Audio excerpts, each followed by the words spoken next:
Well, good evening, everybody. I'd like to call the Tuesday, October 22nd school board meeting into order. We'll start off by reciting the Pledge of Allegiance if you so choose. I pledge allegiance to the flag of the United States of America and to the republic for which it stands, one nation, under God, indivisible, with liberty and justice for all.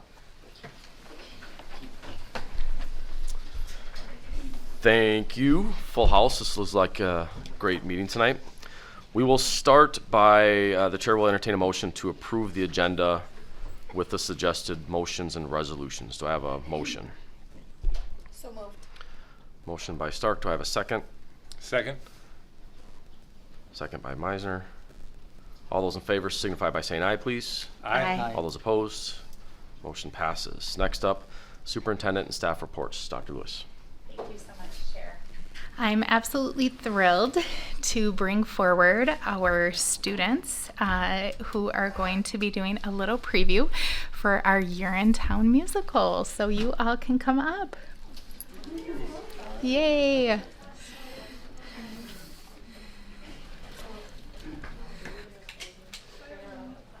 Oh, yeah. Okay.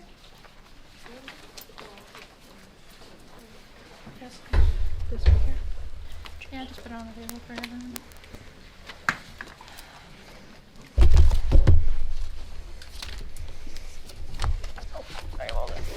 Mr. Chairman, members of the board, Superintendent Lewis. Today we have members from our coming production of Urinetown the musical. We have a good percentage of the cast here. They will be performing a number called Look at the Sky. It will be sung predominantly by our lead, Cale Holst, who plays the character Bobby Strong. Other people that we have here tonight representing people in the cast include Farrah Close, Ari Petros, Coral Bodie, Valentina Mua, Ugo Chukwiziocha, Natalie Larson, Wang Zong, Mimi Fowler, Mo Al Shamari, Nazruddin Hussain, Andrew Rylander, Zachariah Mohammed, and Michael Hardell. And we'll be performing that number now. Isn't it going? Don't be too loud. Don't be too loud. The only way I can hit my nose is in my belt. You got it.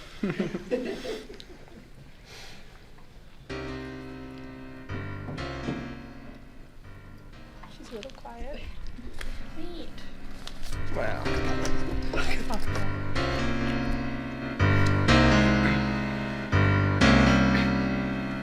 Off in the distance there's a beautiful horizon, Alright, folks, you know the drill. gleaming and radiant, that's what I'll keep my eyes on. Same as it's always been. And as the world turns to face the sun and start another day, it suddenly occurs to me that maybe we can find another way. Look at the sky, full of hope and promise. It's a shining ideal, how I reel when I look at the sky. Now, who's first? I am. Ma, We'll take your fee now, Mrs. Strong. The improved fee. daily we make them pay their nickels, dimes, and But quarters. this is all I have, Miss Pennywise. Daily we break them, cause we have to follow orders. Haven't you enough, Mrs. Strong? And we keep filling money bags with broken lives and dreams. But what's it for? I can't ignore these black immoral profit-making schemes. Look at the sky, high above this madness. Here below, feel our shame and must stop in the name of the sky. Here's all I have, Bobby. Isn't enough? Hold on to your money, Mom. Really? The fee is the law, Bobby Strong. She'll abide by it or she'll join her husband. And what if there was a new law in town, Miss Pennywise? A law that didn't come from any voting process or elected body or process of judicial review, but a brand new law that came from an organ, a muscular blood pumping organ, like this one right here. A muscular organ? Can't you see it, Miss Pennywise? Well, if this one's too small for you, why not try that one on for size? It's blinding me.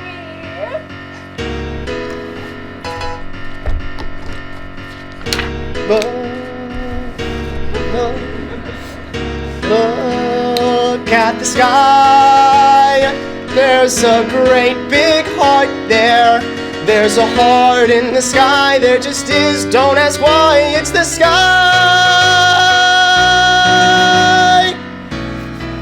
You'll regret this, Bobby.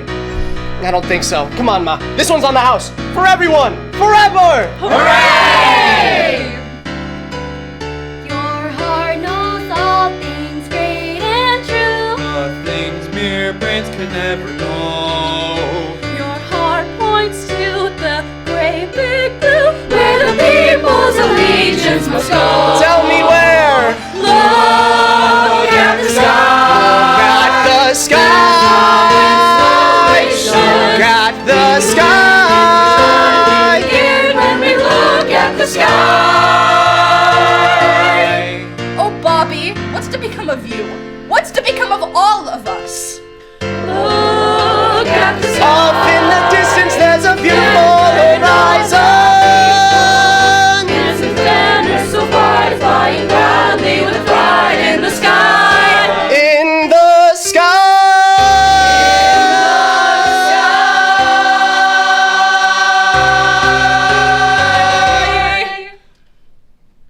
Thank you.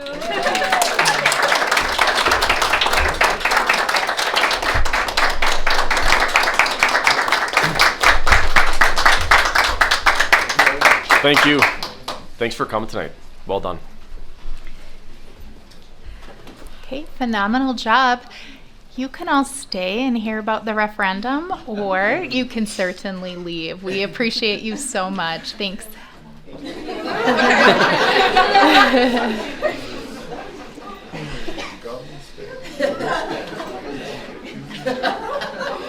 Oh, can you get Ugo though? He needs Yeah. to stay. He doesn't have a ride. Okay, got a little too eager there, I think. All right, I was counting it up. Today makes the 12th presentation on the referendum. So I know for board and cabinet, this is a presentation you've heard many times. This is our last opportunity from the board table to share about the referendum. So a lot of this will be a review for you tonight. Thank you. By the way, this video, we've gotten a lot of compliments on it. Just the simplicity of it, yet it makes sense.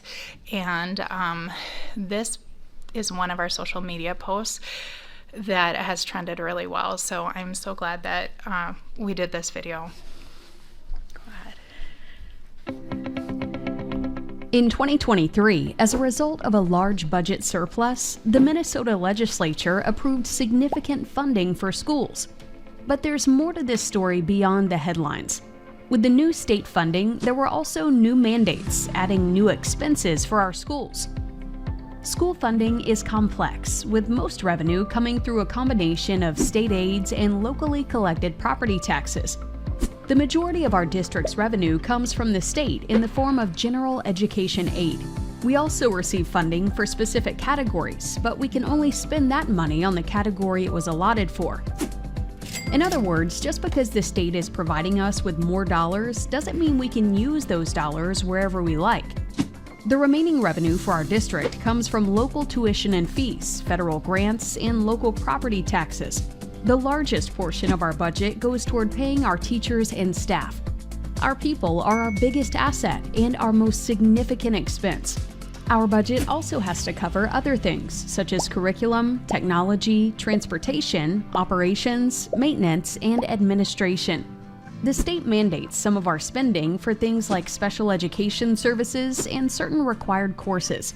But many state mandates do not include enough money to pay for them, so we have to take money from other important budgets to cover those mandates. Other factors that impact how we spend money include inflation, class size ratios, aging buildings, emerging technology, and the specific needs of our students. And while we work hard to balance our budget every year, sometimes unexpected factors can make a significant impact. When we find ourselves in a situation where the needs of our students are outpacing the funding we receive from state and local taxes, we may go to our community with a referendum to ask for additional funding. Each year, we tackle the challenge of balancing all of these funding sources and expenses to build an effective budget. School budgets can be complicated, but what isn't complicated is our commitment to using our resources wisely on behalf of our students. We strive to be good stewards of the resources our communities have entrusted to us, while putting the needs of our students first.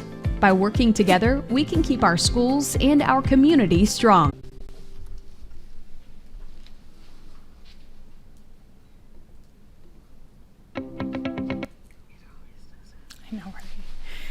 You can click to the next one. So tonight we'll talk about our operational needs, our building and facility needs, our proposed solutions, the tax impact, and any questions and answers. So as we've talked about, the funding gap that exists between state aid and inflation continues to grow. And this is not just a Fridley Public Schools problem. This is a statewide problem. The bigger the district, the bigger the gap. So if our state aid had kept up with inflation, Fridley Public Schools last year would have realized almost $4 million. That's not the case, but we just like to showcase that so that the public understands how it hasn't kept pace. What many school districts do, almost 3/4 of them in the state of Minnesota, is we use operating levies to help bridge that gap. So operating levies are requiring board or approval, and that comes out of property tax base within Fridley Public Schools school district. So this is businesses, corporate, and household taxes that we get from property taxes.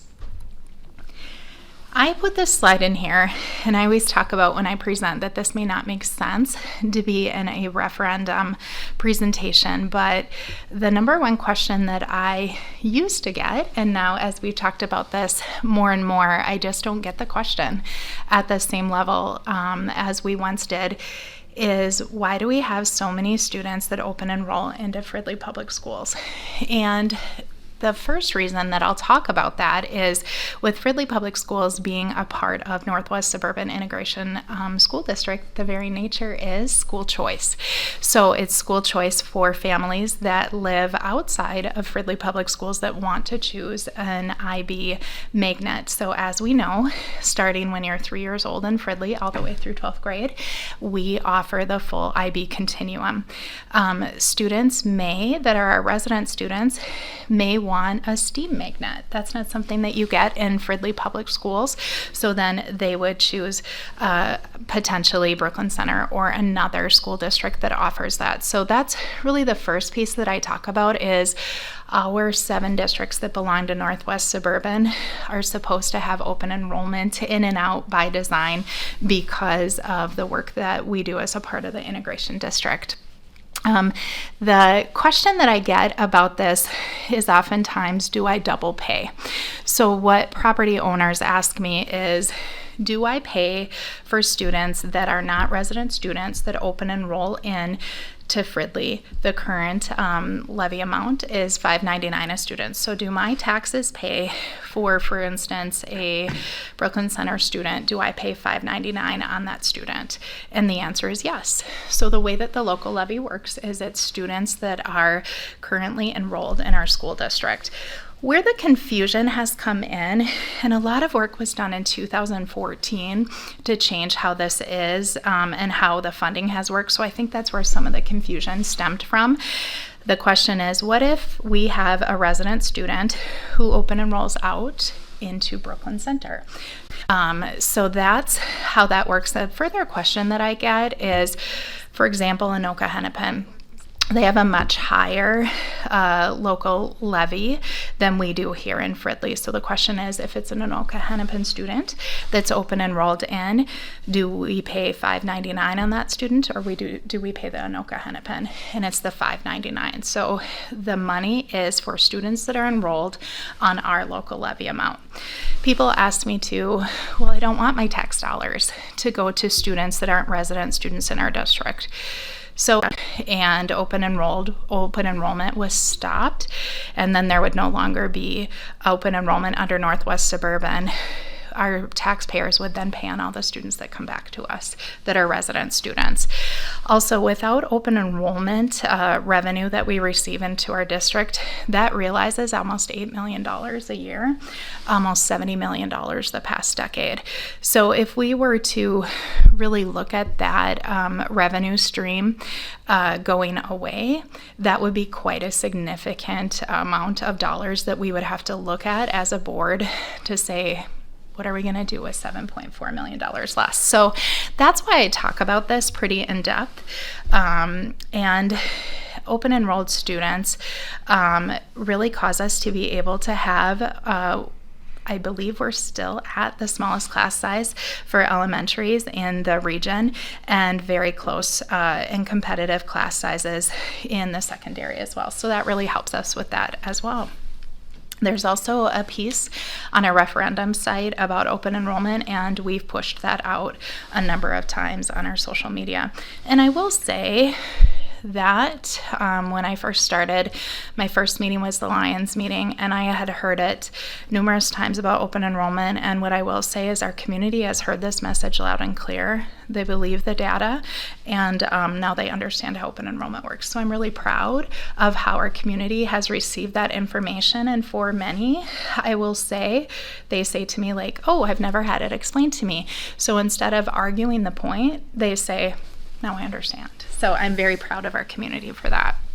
Our proposed solution here is to come on November 5th to ask our community if they want to vote for increased amount on our new operating levy. What that would look like is approximately $1.165 million in new revenue. That's per year. Now this would not be payable until 25-26 because it doesn't impact until taxes payable in 25. 1.165 is our best projections based on our projected student enrollment. So every year when we come to you with the student enrollment projections, that's where we're basing that out of. If we come in higher than projections, then we would realize more revenue from that. Same can be said in the opposite direction. If we come in lower, then we would realize a lower amount of dollars there. And this really will help us stabilize our finances and reduce the projected budget gap. I don't like this part of the presentation, but I always say to folks, this is really about keeping what we have, and it's not buying down class size. It's not new programming. It's to continue what we have. Now, can we enhance our academics and do pieces that we've been doing? Of course we can, but I don't want to mislead folks that this is going to result in new programs, new initiatives, smaller class sizes, more course offerings, because it just isn't. What we are looking for from our taxpayers is for them to weigh in on an increase of $424 per pupil. And then this would expire, it's 10-year payable, 2035-2036 school year. How much will this impact our taxes? So the average homeowner, the average home value is a little north of $313 in Fridley.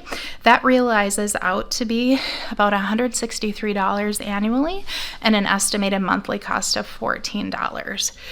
So with successful passage of this, if this were to pass, when homeowners ask me, so my taxes will go up $14 a month, my answer is probably not. district. And the reason I say that is the school district is one portion of determining taxes. So there's the city level levy as well as the county level levy. So when those tax increases come, the school district could be a part of that, but there's also entities that come into that. So that's why there's the itemized tax statements that really talk about which entity has how much. Another common reason that property taxes go up is because of property valuations. So the school district could in fact actually levy a similar or same amount or lower, but a taxpayer may actually see an increase depending on county, city, and property value. So those are just a few pieces. There's also pieces about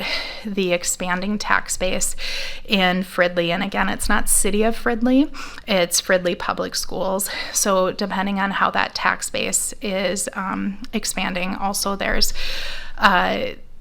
businesses and pieces within Fridley Public Schools is a TIF district. So there's also some differences there when there's new development that comes in. And by new, I don't necessarily mean new construction. I mean potentially buildings that have been demolished and rebuilt or pieces like that. Then oftentimes the new owner has a tax rate is set where it was at the previous valuation, and that's typically between 20 and 27 years. So that also impacts everybody's fair share of how much they pay.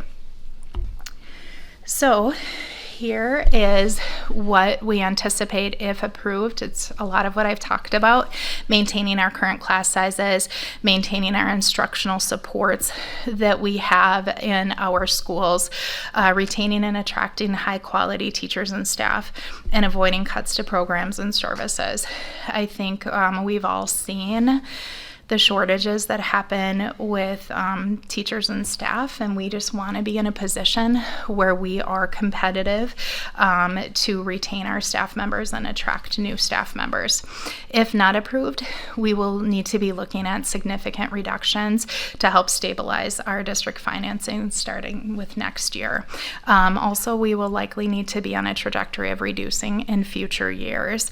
I would probably come to you with a recommendation to again schedule another operating levy in November of 2025 so that we can try again to get our district finances stabilized. I always talk on this slide about raise your hand if you love to be below average. So unfortunately, we're not a little bit below average. We're significantly below average. So as you can see, we're at $599 currently.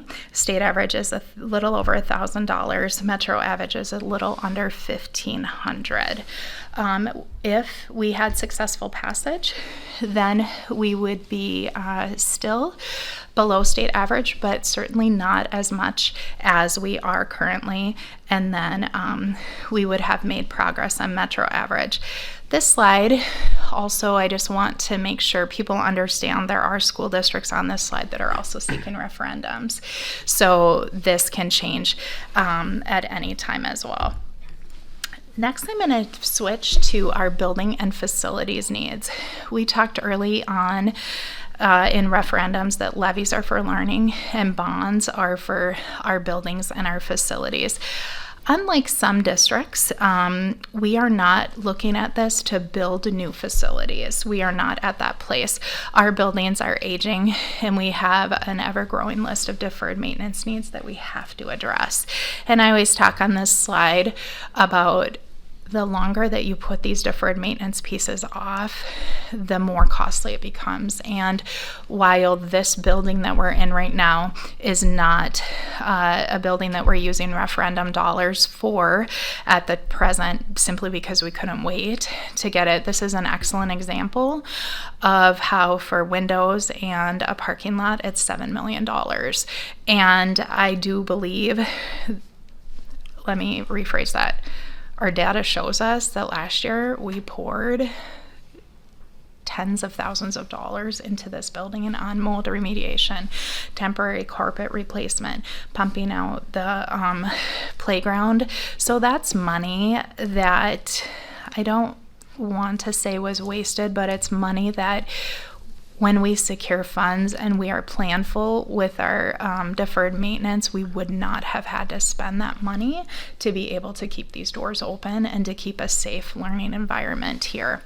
And in Fridley Public Schools, we're in a situation that our building and facilities needs far outpace as far as financing them than the available money that we have. So that's then drawing back on our learning bucket. So our learning bucket is for things like staff salaries, curriculum, etc.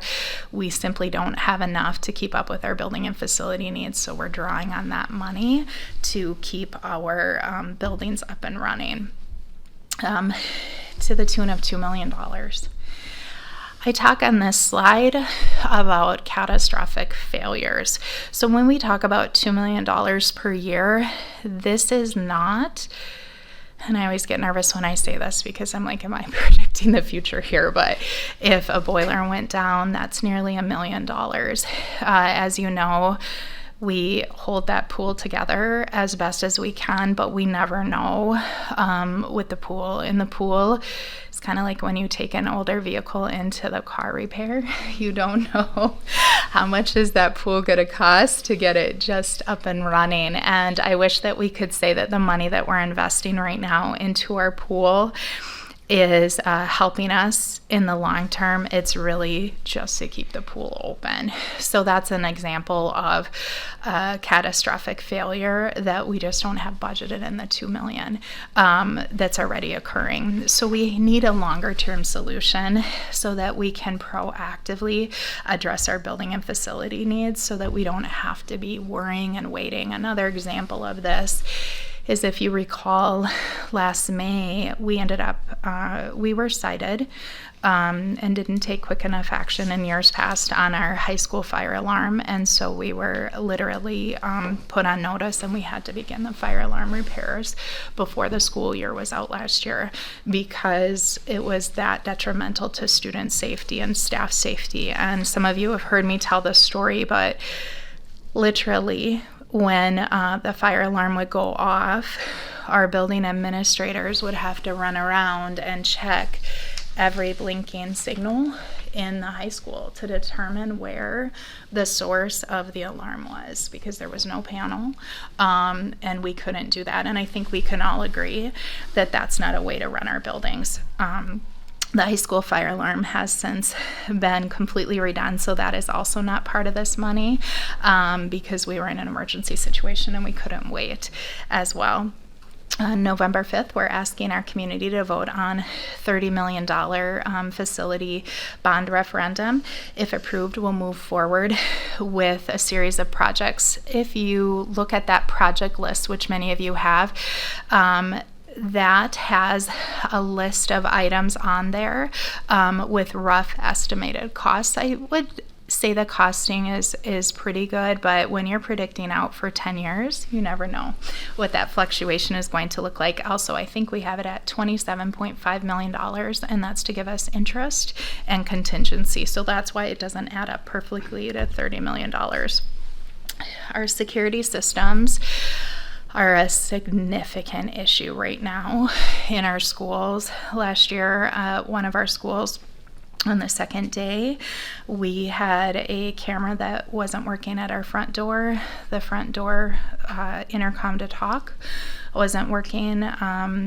We hadn't fixed it, and unfortunately our school staff did what they should have. They buzzed a person in, and we ended up with a person that didn't have business at the school. And then we had a domestic assault situation occur outside in the parking lot that day. And this is just an example that I could give of where we have vulnerabilities. I would say in Fridley Public Schools that we do really well with the equipment that we have. I'll say that in situations like that, we're lucky, and I don't, as your school superintendent, want to be lucky when it comes to safety and security.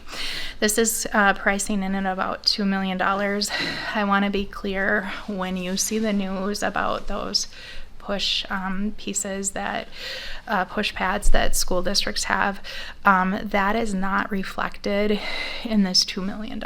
I'm not saying at the time when this comes up and Rochelle leads the work around this, it couldn't be something that we could consider, but I just want to be crystal clear that that's not the caliber that this is priced out at. Next, we have all of our sites are needing roof replacements and or window replacements, exterior door replacements, and brick masonry restoration. I think we can recall the block party for Fridley Middle School with our exterior doors. We were literally flooding that day into our building all over, and buildings can only sustain taking on water for so long and so much at a time. So this is coming in just below $7.5 million.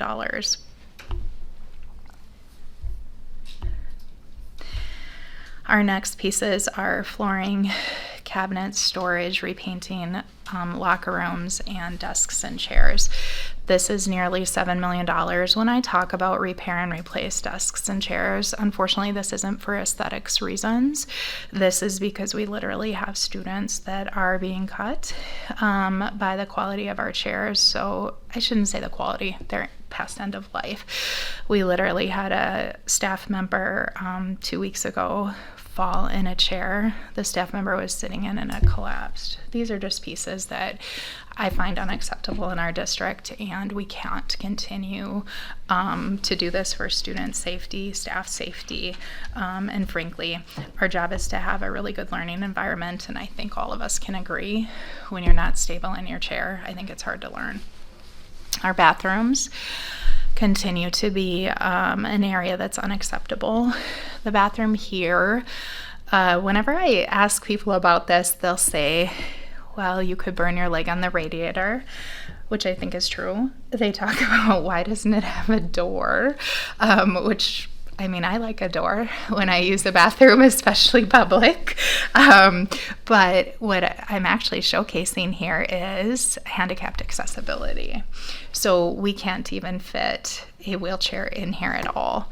There's also legislation from Minnesota Department of Education that was realized effective July 2023, where we only have certain moments of time now, a window where we need to have non-gendered restrooms in every one of our buildings. So we need to also change for that reason. One of the highest use for family areas in our district is, of course, the pool. And when you think of families, you think of 2-year-olds, 3-year-olds, and often if you have, as displayed in the back, kids of a certain age that they're 3, you probably maybe have a 1-year-old or maybe you have a 5-year-old. Right now, if you want to change your child at our pool, their diaper, you have to lay them on the floor. And I find that unacceptable. Also, our locker rooms, the water doesn't shut off all the way. It's rusted. It's not safe to use, and it's not wheelchair accessible. So we are well out of date in compliance of the issues we need to be. Our outdoor spaces as well. I always say to people, if you're looking for an insurance claim, come to any of our pickup times at dismissal and you are likely to have a car accident. And that's just the sad reality right now. We are definitely an urban footprint to the available acreage that we have in our district. So our pickups are very with students who are driving. It's just unsafe in many, many ways. So we need to be looking at how do we redesign that pickup, our parking lots to accommodate for pickup. Our community center playground right outside here, I think we can all agree, it's definitely end of life. It's past end of life, plus it's not sized appropriately. I believe, Stephen, that's like a 2-year-old, 24-month playground, which we once served at one time. We served kids of that age group. We no longer do. So it's a size problem, but more importantly, it's a quality problem. When you look at things like playground equipment, you look at fall protection. So when a student falls from playground equipment that's up to code, chances are maybe they would sprain their elbow. When you're falling on ours without fall protection, it's a higher likelihood of breaking a bone. So that's just the safety aspect behind it. Our athletic and activities. I get questions about this. Why can't students and families fundraise? Do we really need that? Why do we have to have field turf? First of all, field turf hasn't been decided. That's a concept that we laid out, both the costing long-term and short-term of field turf, as well as the costing long-term and short-term of grass.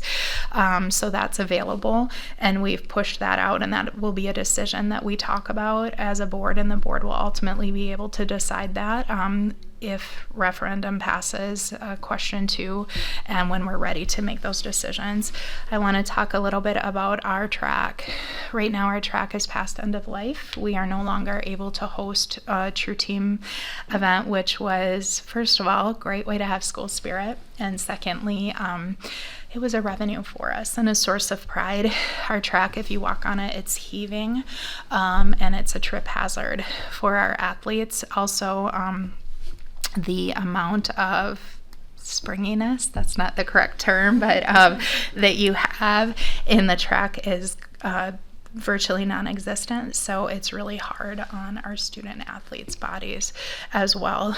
Our football stadium and soccer stadium, we received citations because we could not get the paint to be bright enough on our field, and so MSHSL issued those citations. We also were issued a citation because we don't have running water in our concessions, so we're very limited.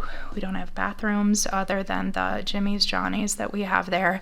We also are in dire need of our press box. You've heard me talk about how our game, my first year, the first game almost didn't happen because we failed inspection and we had to jam a rod into the press box to ensure that it stayed stabilized. We believe that the scoreboard is from 84. It's Justin Reese's birth year, so that's why I'm pretty sure. Yeah, he's like, it's from the year that I was born, Brenda. Also, when you're on the field, you will see our athletes and frankly our coaching staff will sometimes fall down. Sometimes that's because of the game. Other times it's because we have significant holes in our field and we can't keep on top of that. Also, at this time of year, we were so excited last week to host the soccer team, the soccer sections, and that was a huge honor, but we had to spray paint a little bit to get our grass looking at an acceptable level. By spray paint, I don't mean the lines, I mean the greenness in the grass. So it's just beyond life. Also, if you are needing wheelchair accommodations, you have to sit in the visitor section. We don't have the option for home.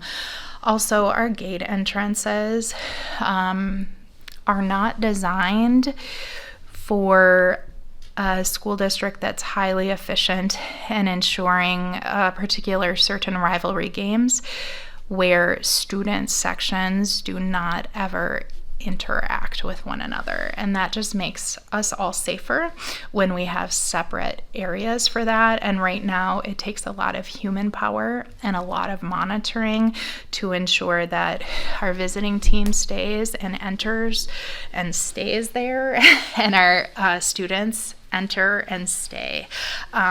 So just a lot of work that we're looking at. Are we looking at this to be a state-of-the-art facility?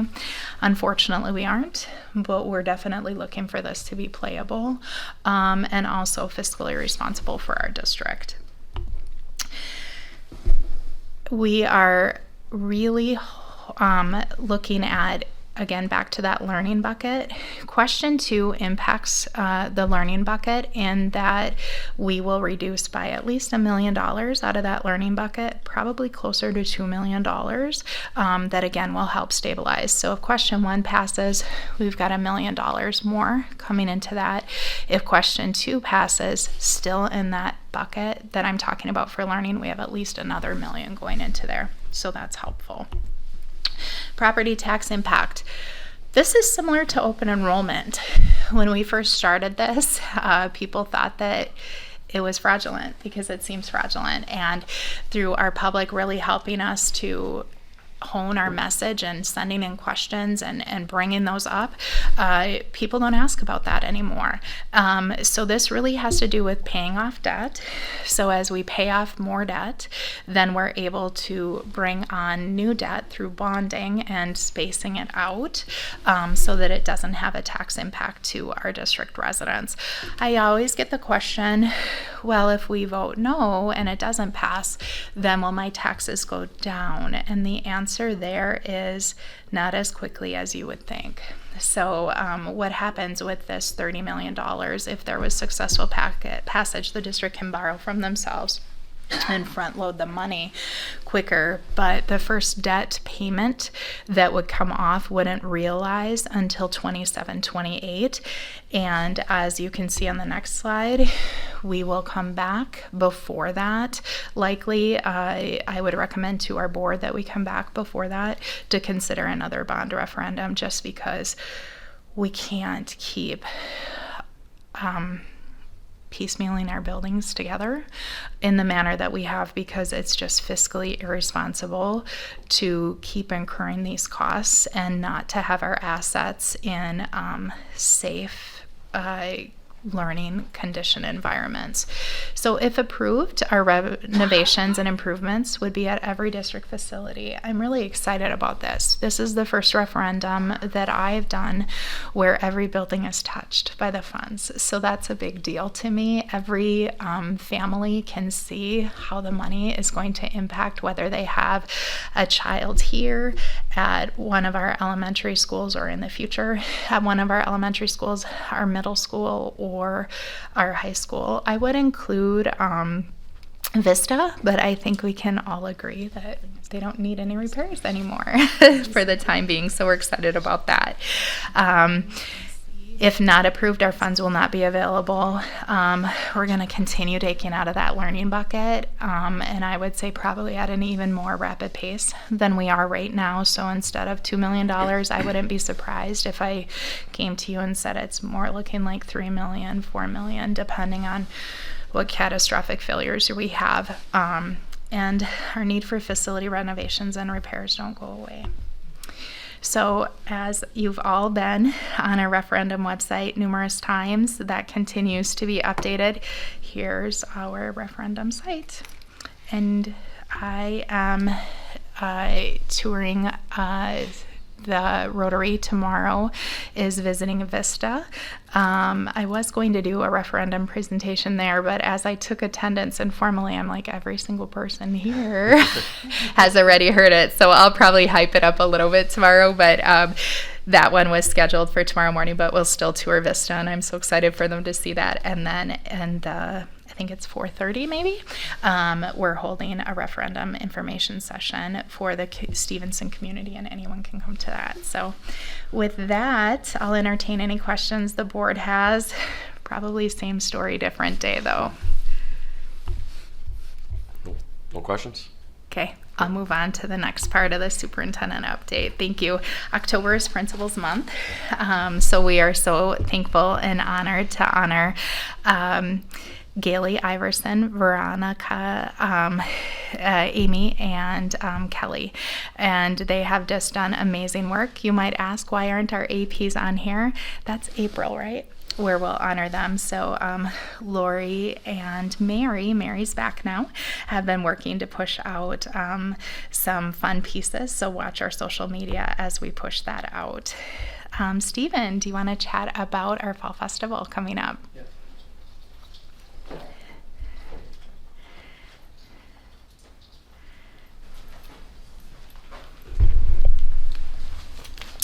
Hello, Board Chair, Board members, and Superintendent Lewis. Thank you. We have a very fun event coming up. This you may have recognized this as our ECFE Fall Festival before. We've rebranded this year, and we're having a more inclusive event that is free. It used to cost $5 to families, but we're pushing this out as a free event, and still with a lot of the same things that you're used to at the event. So bouncy house, some snacks for kids, and some other activities. So come out. It's going to be a really fun event this year, November 9th. We'll have lots of similar famous friends and family there. So just come on out and enjoy this amazing event. And it's November 9th, 11 to 2, and it's for children birth to 5. So come on out and invite others if you're interested. Thank you. So fun. Thanks, Stephen. I'm reading the room here. My 3 children are really over this presentation. I'm almost dead, I promise. Okay, there, perfect timing. Even though I didn't put this together, I'm going to claim responsibility this time to try to get some attention back. So now we're going to talk about our fun homecoming. So here's some fun sights from that. It, of course, started with the dance, and then lots of fun activities, sporting events, powder puff, all of that. And then we finished our week with a fun football win. Wasn't that like 80 degrees that night? It was like a super warm, fun game, and our band was fantastic, and our Fridley Middle School and Fridley High School students in choir sang the national anthem. So you could just feel the school spirit that night, which was great. And then we have been working pretty hard on our new stencils, and it's taken us a minute, but now our stencils look really nice on the field, and homecoming night they just looked perfect. So it's fun to see that school pride come through as well. Okay, and then we had the apple run, which was so fun. So here's our cross-country team. We're excited. For the first time in quite a while, we have female athletes on our cross-country team as well. So here's some pictures. I'm just going to stop here and state all of this Canva work. All of this is put together by Lori. So she just does phenomenal work with all of this. And she told me, she's going to be very upset with me with this story, but she told me like 3 months ago, I don't know how to use the communications camera. And I said, well, I certainly don't. I said, but why don't you start using it and you'll get better at it? And you can see she's gotten much better at it. So I'm so proud of all the work that Lori does to put this together, to put the Friday superintendent updates together, and 99% of our social media you do. So just excellent work on that as well. And now Rochelle gets to share about Alex.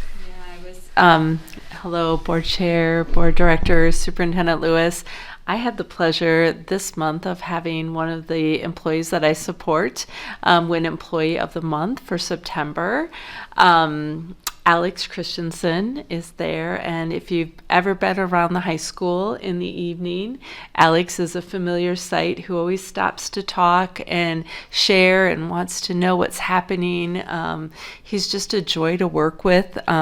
Alex is an expert at what he does, both in repairs as well as keeping our school clean and safe and secure, but also, especially in the month of September, Alex is really recognized for being a colleague to one of his colleagues that was in distress and was supportive and really helped a colleague out. So we wanted to make sure that we recognized him. So that was a great honor for me. Thank you, Rochelle. And you can move on to the construction update. Yeah, let's do that. So let's talk a little bit about where we are. We're kind of through our last year projects. So we have 2 projects that are in progress right now. They're both at our middle schools. We're remodeling space to add more space for offices and spaces that students can go talk to adults in private, and that was really important. So we have those 2 projects happening, and also making sure that the environment that our staff are working in, there's proper ventilation information as well as the data drops they need. So just making sure our staff have what they need to really serve our students, and our students have safe spaces to really share and make sure that they have those spaces to talk to adults. We're in initial phase right now of a district-wide bathroom remodel project. This will start, we're starting at the high school. When we talked before about gender neutral and single-use bathrooms, we'll be starting at the high school to get them up and running. So we have our first meeting on that project next week. And as you can see here at the community center, we're working on our windows project. It's going to be a very large project. Great working with Dr. Fearing and Stephen Keeler about really helping to make sure that we're able to do this project without disrupting services to students. So really trying to minimize that for both our staff and our students. So we might have some shuffling around, but we'll make sure that all services continue. That window project will go as far as we can into winter until we have to stop or we're unable to do it in a safe manner for everyone in the building. And then we'll pick up in the spring and move forward. But we're really hoping that with kind of the thoughtfulness of the project we put together, that we're going to be able to continue during the winter and really make sure this project continues to move. We're in the design phase project, which is really a fun phase, I've learned. Being new to Fridley, I kind of came right in the middle of a lot of projects. So we are making some upgrades to the Fridley Middle School pool. We've been actually out looking at different surfaces. And again, like not state of the art, but wanting to make sure that it's safe and that we're using materials that are going to last and to come for in years to come. So excited about that project. We're also going to be resurfacing driveways south of and behind Fridley High School. So they're often service roads. A lot of our equipment goes back there and there just needs to be some repairs there. And then we'll also be upgrading HVAC systems at the high school, middle school, and here at the community center.